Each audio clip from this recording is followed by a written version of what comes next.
little over 2 years ago, we sat down to design the NXT after a lot of feedback from customers, and sitting down with the design team and talking about all the lessons we were learning and what we wanted to accomplish.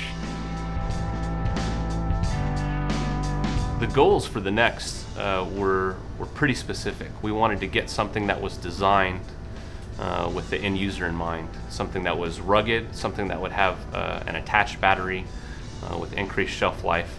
We wanted something that felt a little bit better in the person's hand, so ergonomics were a big issue. So we sat down and said, look, how do we make this stronger? So first was the case. We needed to redesign it completely, harden it, try to meet the mill standard requirements for 1 meter drop testing. The designers wanted to use molded, rugged parts, and so they chose magnesium.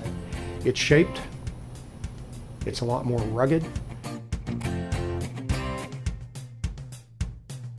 The fact that it is modular, you can pull it apart very quickly, you can put it back together very quickly, and so from a field service perspective, that's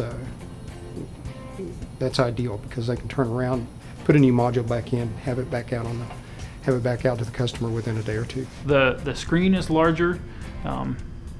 There's a 4-button user interface. Basically, it goes off of what we use in everyday technology with our smartphones and iPads. And a lot of that involved integrating pieces that were added after the fact on the XT, so we have a nice integrated package on the NXT. It also involved miniaturizing it and ruggedizing it, so we can get all of those pieces that were added after the fact into one small case.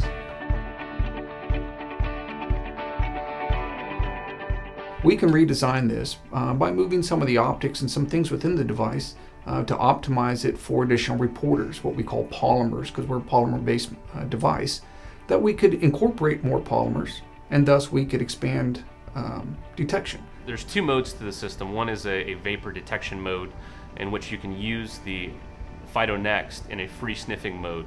You can do kind of reconnaissance type things with that, sniff car windows to see if there's an explosive vapor present, or if you're searching outside of a building, stick it in cracks in windows and door frames.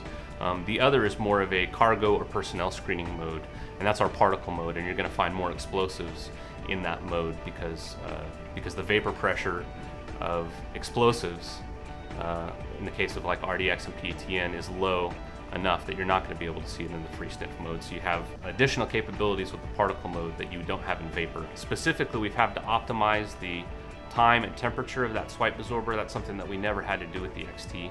We've also had to optimize and do a lot of battery tests with the system to ensure that it's going to last the full 6 to 8 hours in the field.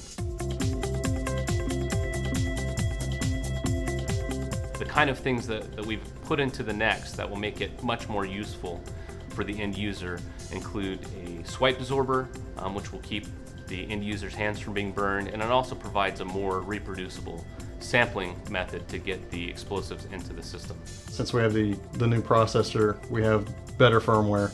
The data processing is actually handled a lot better, and we can do more processing on the data in order to eliminate false alarms.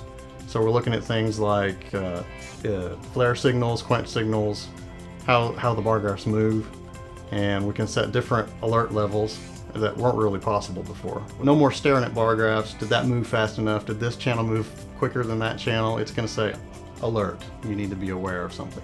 In the end, we come back and we sit down with an Army focus group or focus group of soldiers, and we say, hey, let's do this all over again. What do you think? Did we hit the mark? And it's the first look, right? It's the look on their face when you see them pick it up and there's the smile. They haven't even turned it on yet. We've hit it. We know we hit it. The balance is perfect. It meets all the requirements and features that the soldier wanted. It's a home run.